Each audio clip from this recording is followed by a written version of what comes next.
Estamos poniendo la mañana en camino, estamos en el 98.7, seguimos escuchando al Club de Toby, ya que se presentarán, agenden este sábado en el Centro Cultural Artesano, en el barrio Peñarol, a las 8 de la noche. Con mucha alegría ahora, porque hoy es un día muy rico en cuanto a diversas efemérides, y una de las efemérides tiene que ver con Raúl Alfonsín.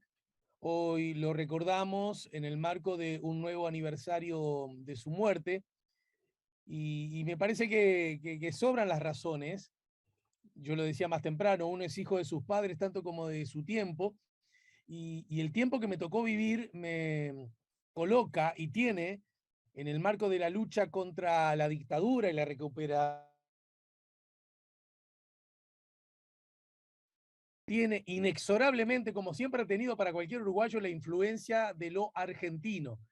Para bien, para mal, más tenue o más firme, influencia siempre perenne, siempre presente y que tiene que ver con el origen mismo de nuestras repúblicas, de nuestras naciones, ¿no? Y en ese contexto, siempre aquellos que tienen mi edad saben perfectamente de la importancia que tuvo la recuperación democrática protagonizada por Argentina y en particular la figura del enorme Raúl Alfonsín. Y en ese contexto, yo lo decía más temprano, eh, prefiero ser honesto intelectualmente con todos los oyentes de La Mañana Camino para decirles que Raúl Alfonsín es una figura por la que guardo inmenso reconocimiento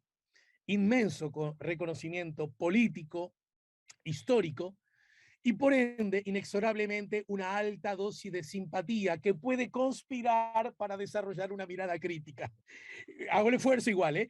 Pero para eso me llamo a los que saben, a los que estudian y, entre otras cosas, a los argentinos. Por esa misma razón, con mucha alegría, recibimos acá en el 98.7 al politólogo, al consultor, al investigador Facundo Cruz. Además, entre otras cosas, escribe en Newsletter La Gente Vota en cenital.com. Asimismo es autor de Socios pero no tanto, Partidos y Coaliciones en Argentina. Mirá, justo que hablamos de la coalición de gobierno acá en Uruguay. Después del terremoto, el sistema político argentino a 20 años de la crisis del 2001. Y me consta que también que está muy involucrado en un estudio académico a propósito de la Guerra de las Malvinas. Justamente se cumple un aniversario redondo en este año. Así que sobran las razones para recibir, abrazar y agradecer a nuestro invitado, el politólogo argentino Facundo Cruz. Buen día y bienvenido, Facundo. Alejandro, muchas gracias por la invitación y qué lástima que me perdí la discusión sobre la coalición de gobierno. Es algo que vengo monitoreando hace rato y de hecho tengo mis discusiones con colegas uruguayos y el Frente Amplio eso no es una coalición. Yo siempre pierdo en esa discusión, pero tengo mis argumentos para seguir sosteniéndolo. Pero eso Para, me parece muy atrapante también. para que me gustó el punto. ¿En qué perdés entre comillas, en la discusión que no entendí? Claro, yo siempre sostuve, porque de hecho el Frente Amplio es uno de los primeros casos que yo estudié cuando comencé a estudiar coaliciones, cuando hacía mi carrera de grado. Estamos hablando del año 2008-2009 y me terminé residiendo en el 2010. Y ahí el caso del Frente Amplio me pareció muy interesante porque dentro de las coaliciones de centroizquierda de América Latina, junto con la Concertación, en ese momento, no, hoy tenemos otra lente para verlo, era uno de los casos exitosos de coalición electoral fortuita y provechosa y satisfactoria que todos buscamos tratando de invitar a Europa. Y el caso en la Argentina de lo que fue la alianza era un contrapunto que no había sido un caso muy exitoso, ¿no? Entonces yo siempre veía al Frente Amplio como una coalición, porque bueno, cada línea, cada partido, que se puede entender como una línea interna, tenía todavía sus autoridades, su carta orgánica, entonces, siguiendo la definición de coalición, entraba al Frente Amplio como una coalición. Pero bueno, cruzándome en distintos congresos, encuentros y teniendo amigos y amigas, colegas uruguayos que se dedican a la disciplina, siempre hay argumentos del que está en el territorio y que ve que en realidad hay una simbología y un sentimiento y un involucramiento en el Frente Amplio que es por encima de cualquier partido, lo cual termina convirtiendo los partidos en líneas internas dentro del Frente Amplio. Entonces siempre está ese ping-pong, donde bueno, uno nada, se divierte y aprende un montón, pero bueno, siempre que me cruzaba con uruguayos era eso, ¿no? El Frente Amplio no es coalición, es un partido político. Me pasó en el primer congreso donde tuve que Claro. exponer este trabajo y había varios colegas uruguayos en la sala. Bueno, sé que no los convencí mucho, pero bueno, digo, por fuera del Frente Amplio, hoy el caso de la coalición multicolor es un punto, digo, es un caso interesante para analizar también. Sí, sí, sí. Bueno, quiero decirte que yo ya estoy tomado por esa mirada. La Sí, lo que pasa es que tiene que ver con... Nos merecemos juntarnos, ¿eh? totalmente, totalmente. De hecho, estoy teniendo ganas de cruzar el Pará, río por distintas oportunidades profesionales, así que. pará que estoy planeando en Semana Santa, Semana de Turismo para nosotros, cruzar, con mi familia cruzar allá porque somos Bueno, muy hinchas de Buenos Aires, así que si estás por ahí a lo mejor... te espero y nos juntamos cuando vengas para acá, con gusto. No, lo que creo que está muy bien, lo que decís, es perfecto. Lo que pasa es que la peculiaridad del Frente Amplio podría resumirse en que a esta altura su fusionamiento como partido me parece que está fuera de discusión, lo que no significa que haya abandonado totalmente ciertos resortes, comportamientos, instintos de coalición, pero que en todo caso yo tiendo a agruparlos más en lo que podríamos llamar la sectorización histórica que han Mm, tenido nuestros partidos, ¿verdad? Bueno, también en Argentina se da eso, más que como mm, una coalición, entre otras cosas, porque hay algo muy interesante que dijiste al pasar, al asociarlo con el tema de la concertación en Brasil, perdón, en Chile, En tal Chile. como señalabas. Eh, claro, después vimos que tenía mucha pata floja eso, ¿no? Por otros motivos, lo acabamos de ver, pero esa es otra linda charla. Pero hay una Ujú, cosa que me parece que al Frente Amplio, no lo digo yo, estoy chupando rueda ajena, le pasó, y es que el Frente Amplio se conforma, cierto, como una coalición de izquierdas que siempre había intentado la izquierda, bueno, como se sabe, frenar un ujú. poco y armar un arma electoral un poco más eficiente ante los partidos tradicionales, que inexorablemente se estaban cada vez más derechizando. Y en ese contexto, al Frente Amplio le sucedió algo que es trágico y paradójicamente bendito. Es la tragedia de la dictadura fue una noticia inmensamente trágica para la República toda, y muy Ujú. particularmente en Uruguay para la gente vinculada explícita o implícitamente a lo que podríamos llamar la izquierda. Hasta ahí vamos bien, ¿verdad? Sí, sí, Sin sí. embargo, esa criminal persecución que recibió la izquierda, el Frente Amplio en general, terminó consolidando esa idea de, creo yo, de partido político, ¿verdad? La tragedia que forma parte de lo que todos sabemos acerca de los partidos necesitan una construcción no solo ideológica, sino también histórica, y la historia necesita naturalmente de los episodios trágicos para que nos una. La dictadura terminó consolidando el partido Frente Amplio y la recuperación democrática tuvo, con una influencia inmensa, gigantesca del general Líber Seregni, un ingreso de, llamémosle, público nuevo que se sumaba al Frente Amplio más allá de tener simpatías o no por tal o cual fracción, por tal o cual... Y eso me parece que ha permanecido bastante saludable a través de las décadas. Pero que es una charla divina, es una charla divina. Sí, sí. No, y es un buen punto el que marcas, o sea, cómo los sucesos históricos que tienden a ser trágicos terminan haciendo reflexionar a los dirigentes políticos y a las dirigentes políticas en torno a cómo se organizan internamente justamente para protegerse como organización, en este caso como personas, como seres vivos, como seres humanos. Ahí creo que también hay un buen contrapunto, o sea, si seguimos la hipótesis de que el golpe y la tragedia termina haciendo reflexionar al Frente Amplio, es decir, tenemos que lograr mayor unidad y esa unidad nos va a llevar a ser partido, y cada uno abandona su individualidad para sumarse a un colectivo y tal vez en ese sumarse pierde poder, porque ha pasado que seguramente partidos que tenían más autonomía, al sumarse a la estructura funcional del Frente Amplio, perdieron capacidad de incidencia o de autonomía. De hecho, el Frente Amplio tuvo estos pequeños desprendimientos que después terminaron volviendo como coalición electoral y terminaron sumándose internamente como partido, ¿no? Lo que fue la discusión con lo que era el espacio progresista, ¿no? La ampliación del Frente Amplio Espacio Progresista.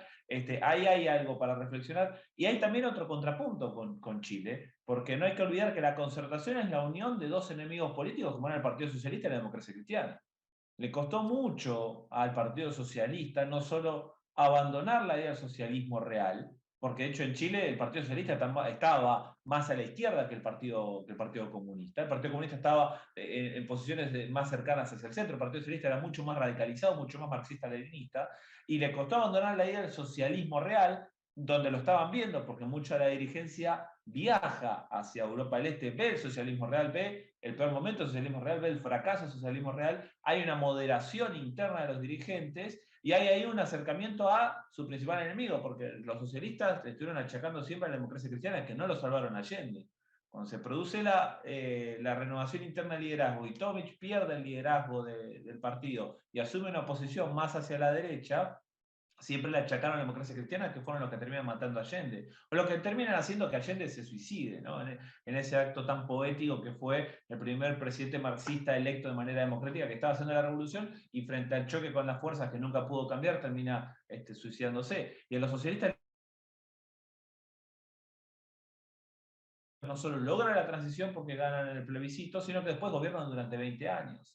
Y después vuelven a sumarse los comunistas. Entonces, hay ahí un proceso y creo que es clave, y es a mí lo que me encanta estudiar y me encanta indagar, en la mente de los dirigentes, por decirlo de alguna manera. O sea, uno aprende un montón de haciendo entrevistas, de escucharlos y de conocerlos, y que es a veces lo que a la ciencia política le cuesta capturar, porque vemos a veces tablas, regresiones, números, datos, que el dato no te cuenta la historia, y atrás de la historia hay renovaciones, hay cambios, hay percepciones, y creo que uno aprende mucho de esas cosas. Pero digo, ahí me parece también hay otro lindo contrapunto con cómo fue el proceso de construcción de la concertación, desde la dictadura, ¿no? Me resulta muy, muy atractivo, muy seductor, Facundo, que reivindiques, alejándose, si querés, un poco de la lógica marxista, en que el asunto es que lo material condiciona. Yo abrazo bastante esa hipótesis, pero sin minimizar ni subestimar lo que significan las personas, es decir, el ser humano, el bicho humano, con su historia, con su vínculo con su papá, con sus hermanos, ¿verdad? El barrio, esa forma que hace de ver y hacer la política, como también actores de inmensa, y mucho más si ocupan posiciones de liderazgo político, de inmensa influencia en el derrotero de los partidos primero, de los gobiernos después, y después, ¿por qué no?, de las propias repúblicas y las propias naciones, ¿no? Me parece que es un asunto que haríamos mal si lo subestimamos y me parece que interesante. Bueno, si querés arranco por ahí, desde Sí, ese dale, lugar, parado en esa baldosa, para reflexionar sobre Raúl Alfonsín, el que desde mi perspectiva histórica, yo lo decía más temprano, es un gigante de la recuperación democrática del Uruguay. Mirá, mirá, se me escapó el acto fallido, que en realidad no está tan desacertado, porque recuerdo que, yo no sé si vos tenés presente, yo recuerdo en el 27 de noviembre de 1983 en Uruguay se congregó el famoso Río de Libertad, en el obelisco de los constituyentes se hizo un mega acto político, aún en dictadura, bajo la consigna por un Uruguay sin exclusiones, porque justamente ese domingo, desde la perspectiva democrática, debía de llevarse a cabo elecciones nacionales, elecciones que no ocurrieron porque estaba la dictadura. La dictadura, curiosamente, permitió el acto, y yo recuerdo ese día, yo fui, yo era un muchachito que fui, por supuesto, a ese acto que llené el Parque Valle, muy cerca del Estadio Centenario, digo vos porque el deporte sé que te gusta, donde Cárdenas hizo el gol, lo digo porque sos... Claro. También hincha de Racing, sí, sí, sí. En ese acto, yo recuerdo, lo tengo muy patente, ver muchos jóvenes de mi edad, seguramente no eran miles, pero no eran 13, era sintiéndose identificado con lo que estaba pasando en Argentina y lo que proponía Raúl Alfonsín, que además una vez en el gobierno también se transformó para nosotros en un ícono bajo la consigna de verdad y justicia, ¿verdad? El Uruguay que recorrió políticamente un camino distinto en ese sentido, buscando la pacificación. Entonces Raúl Alfonsín implicó para nosotros una serie de buenas noticias. Sin embargo, también es cierto que uno analizando su trayectoria, su quehacer, bueno, el Raúl Alfonsín, lo que representa de la perspectiva radical, lo que presenta incluso desde el punto de vista ideológico, como lo que podríamos llamar la socialdemocracia, tiene muchas luces, pero también tiene sombras. ¿Dónde nos ubicamos históricamente? ¿Dónde se ubican ustedes los argentinos a propósito de la figura de Raúl Alfonsín? Eh, bueno, voy a tratar de sintetizar porque si no te vamos a cubrir la hora de programa entera respondiendo. Digo, es un disparador grande, así que te voy a contar vivencias personales y después una mirada más analítica. Igual ya te digo, Yo... Facundo, que la macaneaste, ¿eh? Porque ya participaste una vez de la mañana en Camino y la Sí. quedaste porque lo vas a seguir haciendo. Me encanta, me encanta, me encanta la propuesta. Y yo estuve el día que Alfonsín falleció en la marcha que fue podríamos decir, la peregrinación laica que hizo el radicalismo desde el Congreso de la Nación hasta el cementerio de Recoleta, que es donde lo enterraron. Y ese día, yo estuve ese día, íbamos con un grupo, íbamos segundos, en la segunda fila de gente que iba marchando, delante iban todos los dirigentes, y se iba sumando gente, y a mí lo que me llamó la atención de ese día fueron dos cosas. Primero, un radicalismo que venía muy golpeado, muy dividido, con muchas disputas al interior del partido, por cómo relacionarse con el gobierno nacional, cómo relacionarse entre sí, qué hacer como partido político, donde todo parecía que el radicalismo estaba como por perecer o desaparecer. Digamos que la muerte de su último padre termina haciendo renacer el partido, porque ahí todos los dirigentes que estaban disputándose liderazgo, peleas y no encontraban un rumbo en común y parecía que iba a haber un montón de radicalismo, sino uno solo. Además venía el radicalismo de historias de divisiones de larga data. La muerte de su padre termina siendo la unión de todos los dirigentes porque iban todos adelante agarrados de la mano, y a partir de ahí el radicalismo empieza a reconstruirse con la generación que se había formado políticamente con Raúl. Y adicionalmente a eso, que era ver dirigentes de territorio, con trayectoria, con experiencia, ¿no? Estamos hablando de dirigentes que se estaban acercando a los 50 años. Te deseabas en la aparición, el rompimiento de la aparición, una serie de agrupaciones que eran juveniles, ¿no? Eran agrupaciones de juventud que reivindicaban y se reconstruyeron a partir de la figura de Raúl Alfonsín, una de las cuales se llamaba Los Irrompibles, que después tiene sus propias divisiones, pero ahí hace su aparición Los Irrompibles, que levantan las banderas del radicalismo de la socialdemocracia, del radicalismo progresista, del que representó a Alfonsín dentro del radicalismo, desde que le dio la batalla a Balbín, que era el principal dirigente del radicalismo en la década del 50, del 60, del 70, que era de lo que se conocía como la línea nacional, que era un radicalismo más conservador. A partir de ahí aparecen Los Irrompibles, que era una organización, una agrupación que estaba liderada por Santoro, que es hoy justamente diputado nacional por el Frente de Todos, ¿no? Que es una de las personas de mayor cercanía al presidente actual, Alberto Fernández. Cuento estos datos de color que son un poco, muestran las vueltas de la vida primero, pero al mismo tiempo también esta cuestión de lo que representaba Alfonsín para el partido político, para distintas generaciones. Alfonsín fue justamente eso, fue una reconversión del radicalismo que se había intentado hacer después de lo que había sido las experiencias de Hipólito Yrigoyen como presidente, de Torcuato Alvear como presidente, pero esa tensión que siempre tuvo el radicalismo entre mirar a la izquierda o mirar a la derecha. Y el partido después de esas disputas, porque digo, el primer golpe de Estado que sufre Argentina en 1930 lo sufre un gobierno radical, el gobierno de Hipólito Yrigoyen, que era un gobierno que uno podría decir populista, que aplicó políticas progresistas, sí tuvo sus situaciones trágicas, sus levantamientos de trabajadores que no resolvió de manera pacífica, tuvo que afrontar situaciones en donde no mostraba del todo la tendencia, una tendencia progresista, pero sí políticas que implementó de inclusión, de apertura, de incorporación de sectores a la sociedad, de redistribución, y posteriormente vino esa tensión, ¿no? Porque si el golpe vino después de ese gobierno, entonces el radicalismo empezó a plantear una postura tal vez más moderada, más hacia el centro y a veces mirando a la derecha. Esa fue la tensión siempre en el partido. De hecho, Alfonsín es, después de Frondizi, el que logra ganarle a lo que se conoce como línea nacional, que era la postura más conservadora del radicalismo, y logra hacerlo dentro del partido y quedarse dentro del partido. Su momento, las tensiones entre Balbini y Frondizi en la década del 50 terminaron llevando a que Frondizi se fuera del partido. Primero, que el partido se dividiera, la UCR del Pueblo por un lado y la UCR Intransigente por el otro, y después lo que fue la UCR Intransigente termina formando otro partido político que es el Movimiento de Integración y Desarrollo, el MID. O sea que Frondizi pierde la pelea en el radicalismo y se va. Alfonsín, después de varias derrotas internas del partido, se queda, y no solo se queda, sino que además gana y pasa a controlar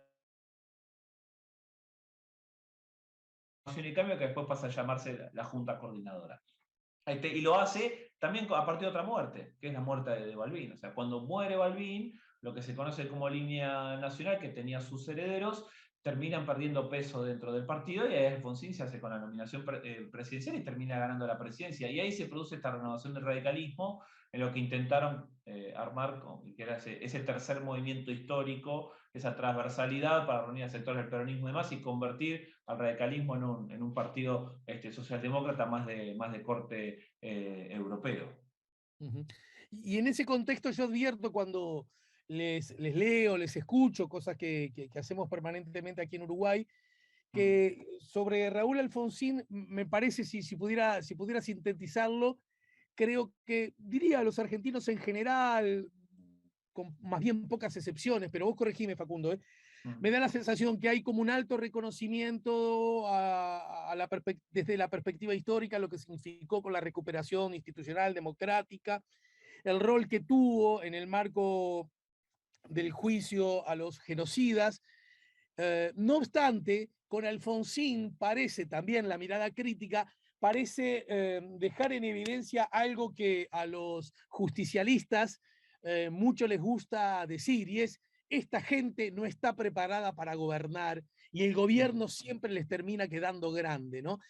Entonces como que hay como esa disputa, por un lado un reconocimiento histórico y por otro lado esa explícita, implícita y a veces explícita crítica casi despectiva, ¿verdad?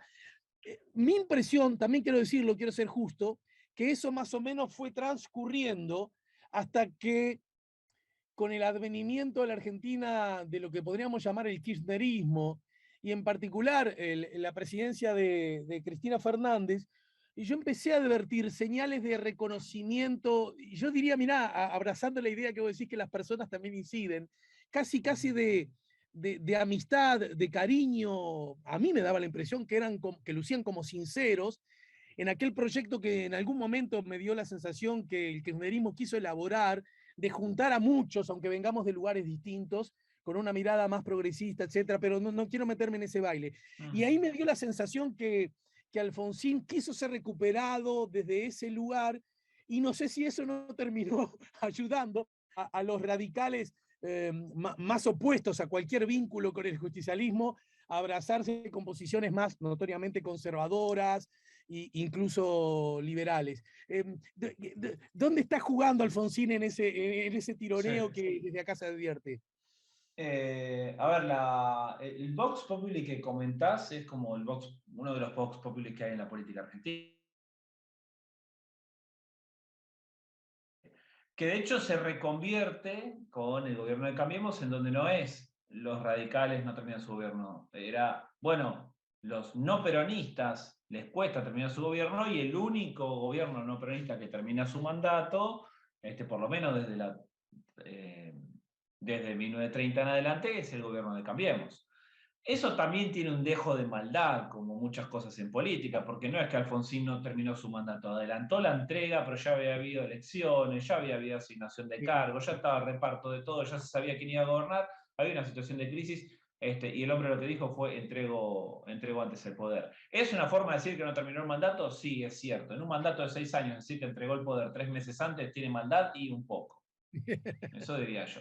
Entonces, Alfonsín es muy, muy valorizado, incluso también de experiencias personales. A mí me tocó la oportunidad de armar una nota sobre la multipartidaria, en oportunidad del jueves de la semana pasada, hace una semana que nosotros conmemoramos el último golpe militar, el el 24 de marzo de 1976, el jueves pasado se cumplieron 46 años, y en oportunidad de esa conmemoración, en cenita.com estábamos pensando en hacer notas dedicadas a cuestiones relacionadas a la dictadura, y como el newsletter que yo escribo se trabaja sobre democracia y elecciones, con una democracia se cae, no hay elecciones, no hay mucho más para decir ahí. Y después lo que ocurre con los partidos es medio ya harto conocido. Entonces, en vez de hablar del inicio de la noche, quise orientar el trabajo para la luz al final del túnel, y eso fue en parte la multipartidaria. Y tuve la oportunidad de conversar con distintos dirigentes. De todos los espectros, desde el peronismo, la democracia cristiana, el Partido Socialista, todos hablaron bien de la figura de Raúl Alfonsín y del rol de Raúl Alfonsín en esa multipartidaria. Entonces, también es cierto que hay un dejo de maldad, hay cierta chicana al respecto de la figura de Alfonsín, como comentás, pero también es cierto que, y doy fe de que se valoriza mucho el trabajo de Alfonsín en la transición a la democracia, en la construcción de institucionalidad y en el sostenimiento de la presidencia del sistema político argentino en términos democráticos. A ver, cuando comienza la multipartidaria, que fue la reunión de todos los partidos políticos, hubo experiencias similares, casi calcadas en Uruguay, cuando se empiezan a reunir los partidos políticos para tratar de encontrar una transición. La diferencia está en que la multipartidaria no buscó negociar con los militares habían llamado a un pacto cívico-militar muy similar, y viendo la experiencia que estaba transitando en Uruguay en ese momento, los partidos políticos dicen que no, que van a seguir trabajando sin la colaboración con los militares, sino que van a empezar a presionar con movilizaciones, con actos para reunir masas, para mantener viva o reflotar o en la ciudadanía. Y en esa reunión de la multipartidaria, que estaban de vuelta este partido intransigente, el justicialismo, el radicalismo, la democracia cristiana, distintos partidos socialistas, incluso se llegaron a sumar después el Partido Comunista, todos hablan del peso que tenía Alfonsín en defensa del orden democrático y sobre todo en saber qué era lo que había pasado y estaba pasando con los desaparecidos. Y sobre todo con la premisa de que los militares tenían que ser juzgados por mandato civil, no por mandato militar. No tenían que ser los propios militares los que se juzgaran a sí mismos, sino que tenía que ser el gobierno civil. Esa fue una postura en la que estuvieron de acuerdo todos los partidos políticos dentro de la multipartidaria. Después vino las elecciones presidenciales del 83, y ahí, como se dice en Argentina, pasaron cosas. En la campaña, Alfonsín sostuvo la idea del enjuiciamiento y denunció un pacto militar justicialista, a través del cual, si ganaba el justicialismo, no iba a haber un enjuiciamiento. La historia tiene sus distintas versiones de si eso era correcto o no era correcto, y cuánto peso tenía la postura de que tenía que haber un acuerdo con los militares sin un proceso de enjuiciamiento. La historia también muestra de que eso, siendo uno de los tantos temas de agenda en la campaña, termina encontrando apoyo en la ciudadanía, porque Alfonsín termina siendo electo presidente por una importante mayoría. Motivo por el cual ahí es donde aparece, ¿no?, esa figura de Alfonsín, que después, de hecho, no fue algo que quedó solamente en la campaña electoral. Lo empujó, lo potenció, lo llevó a cabo, lo implementó, y después se enfocó muchísimo en reconstruir la presencia del sistema político, a tal punto de que fue tanto el foco que puso en eso que, bueno, la economía no lo ayudó y termina siendo lo que le queda como un sabor amargo al primer gobierno electo popularmente después del golpe militar, ¿no? Y si yo te preguntara casi en el final por hoy, Facundo, y desde ya agradeciendo una vez más tu gentileza y tu predisposición, si yo te preguntara, ¿qué impresión tenés? Sé que está la respuesta inexorablemente atravesada por miradas subjetivas. ¿Qué impresión tenés acerca de Raúl Alfonsín hoy día para el público en general, para aquellos que vivieron aquel momento histórico, más para aquellos muchos otros que no? Es decir, ¿cómo derrama ante los ciudadanos, incluso la lógica peronista, radical, cambiemos las lógicas políticas inevitables y saludables, ¿verdad?, que hay dentro de la sociedad? ¿Qué se decanta cuando hablas de Raúl Alfonsín? Bueno, yo, o sea, creo y personalmente, desde mi vivencia personal, creo que Raúl Alfonsín, no diría que es el padre de la transición a la democracia, porque eso lo pondría a él en un único lugar, y en un lugar único, sino que diría que es uno de los primos mayores ayer se conmemoró justamente los 40 años de la marcha que impulsaba la CGT seccional Brasil, que era la marcha de paz, pan y trabajo, encabezada por Saúl Baldini, que era un dirigente sindical muy importante, que eso colaboró también con la transición. Entonces no podríamos hablar de Alfonsín como el padre de la transición, sino como uno de los primos mayores. Creo que hoy en día muchos de los que estamos conectados con esa historia, con la cercanía de la vivencia de la década del 80 y de la transición a la democracia y de escuchar a nuestros padres y de escuchar sus vidas también, lo recordamos como tal. Y creo que eso es lo que se le recuerda. Incluso diría que, por más que se le achaquen fallas en las políticas económicas, pesa mucho más el enjuiciamiento a la institucionalidad, terminar con los intentos de levantamientos militares, como fue el enfrentamiento con los carapintadas, ese liderazgo, ese atrevimiento y en la reconstrucción de la autoridad estatal.